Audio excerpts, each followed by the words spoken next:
Every so often when we were little, our parents would go away for a weekend while our Uncle Ron would watch us. Our Uncle Ron has been single his whole life, but he always loved kids, so he always happily did it. One Friday night, the same night our parents left town, we were all watching Titanic during a monster snowstorm. Me, my two brothers, my older sister, and our Uncle Ron. I remember certain parts of this night so vividly, but other parts I just draw blanks. I do remember, however, that the power flicked off briefly, and we had to reset the VCR to get back to where we were in the movie. Shortly after that, our Uncle Ron was fast asleep. We let him sleep while we kept watching the movie. It was at the part where Rose was running with the axe back to the room that Jack was trapped in. One of my brothers was coming back from the bathroom, and on his way, he went outside for whatever reason, likely just to look at the snow. He came back inside yelling for us to come take a look at something. Starved for a little excitement, I guess, the three of us ran to the back door.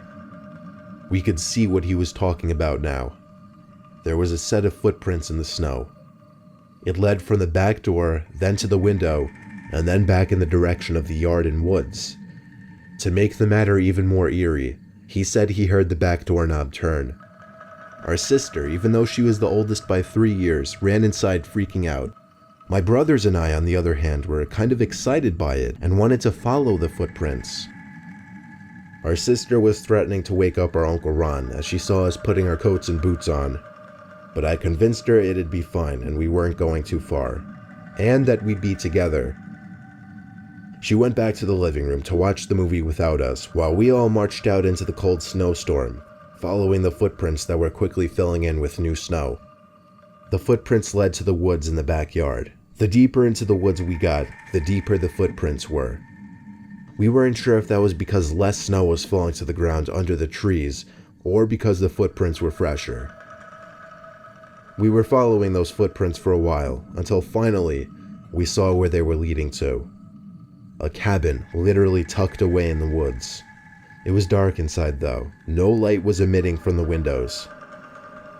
The footsteps led to the front door of the cabin, but we didn't dare go up to it. Instead, we crept over to the closest window to peer inside. It was too dark to see anything inside though, but we noticed it wasn't actually a glass window. It was just a screen.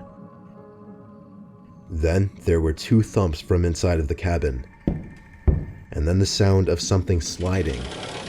We didn't see what caused the sound though. Suddenly, one of my brothers screamed and pointed behind us. We turned to see a head poking out from another window of the cabin, but it was so dark all we could see was blackness, no features. Then the head disappeared from view as we heard rapid thumping sounds inside of the cabin, and then the front door to the cabin burst open. We all screamed and ran for our dear lives back in the direction of the house, following the footprints. I don't think we were actually chased though. The next day we tried taking our Uncle Ron on a hike to that cabin, but we couldn't for the lives of us find it. The creepiest thing to this day, we still live in the same house, and after all these years, we still never came across that cabin again. In fact, we can't even find it on maps or Google Earth. If it weren't for the fact that I was with my 2 brothers, I would question if this ever even happened.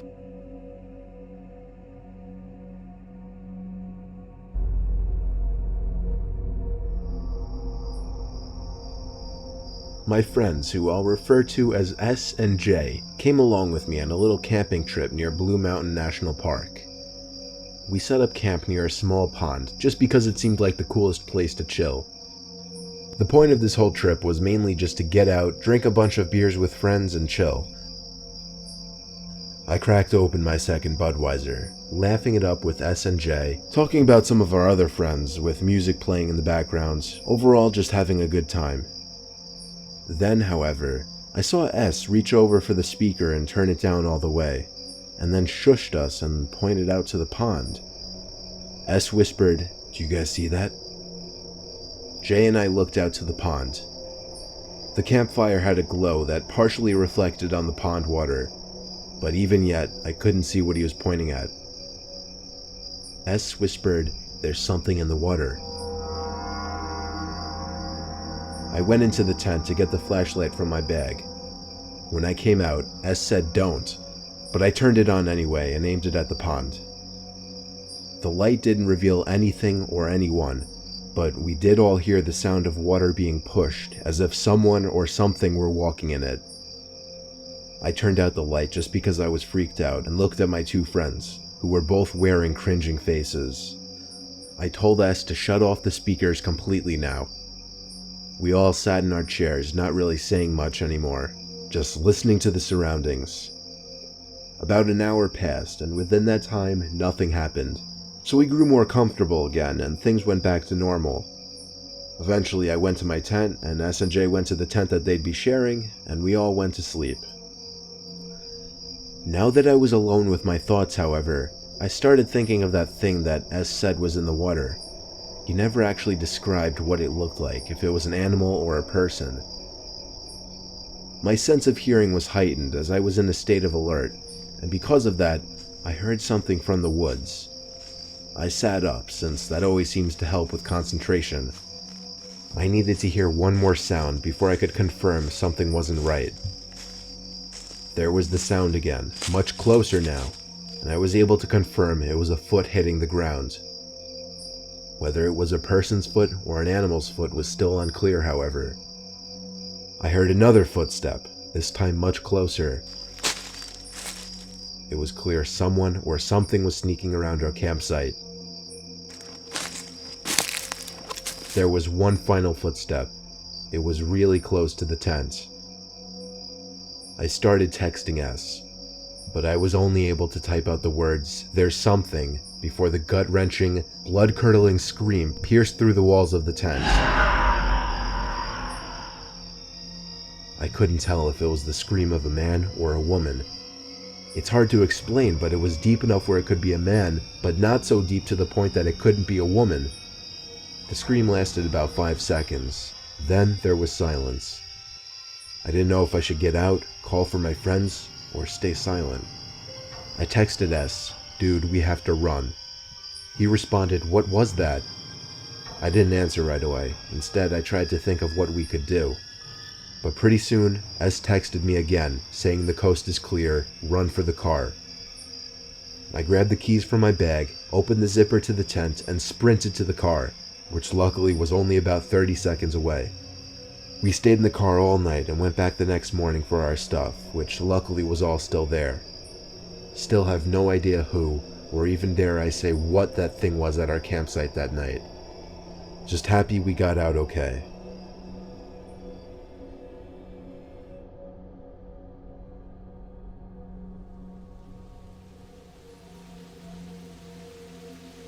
Skipping most of the background of the story, I once found myself walking through the woods during a slight drizzle.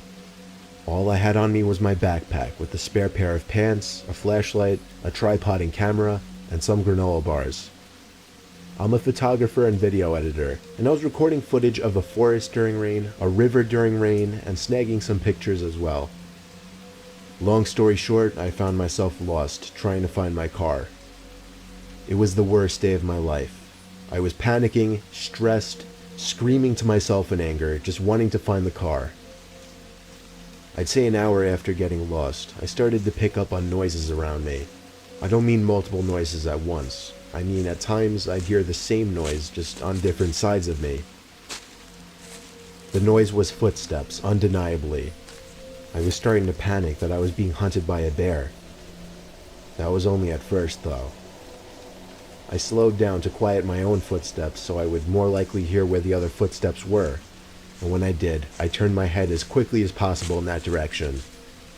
I saw half a person's body jumping behind a tree. Instead of calling out something or confronting them, I did what I still think was the smart thing. I walked away fast, playing it off like I didn't see him.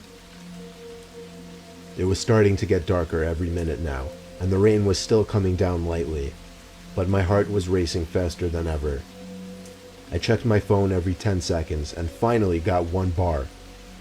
I stopped walking, wiped the screen of rainwater, and opened maps first thing to find the nearest road, which was very close. I let out a sigh of relief, only to hear footsteps closing in on me from behind. I turned and spotted the person again.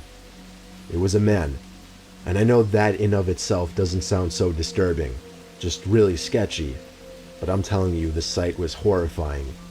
I could only see the man briefly before he jumped behind a tree once again as if he thought I couldn't see him. But he looked huge. Really tall, average build, maybe a little overweight, jeans, and from what I could tell, a dark blue jacket with the hood up, half zipped down, exposing a white shirt underneath. He also had on glasses, but that's all I got of his face. He was hiding behind a tree maybe 15 feet away, and over the sound of millions of raindrops, all I heard was psst, psst. Now I ran. I didn't care anymore. I was borderline about to have a panic attack. I continued running when I found the road. I ran until I thought there was no chance of him catching up to me. Then I continued walking until I finally hitched a ride from a passing car, who took me back to where I was parked. I didn't bother mentioning what happened to the driver. I just told him I got lost is all. He went on his way as I got into my car and drove the half-hour trip back home, all the while reflecting on what just happened and my life.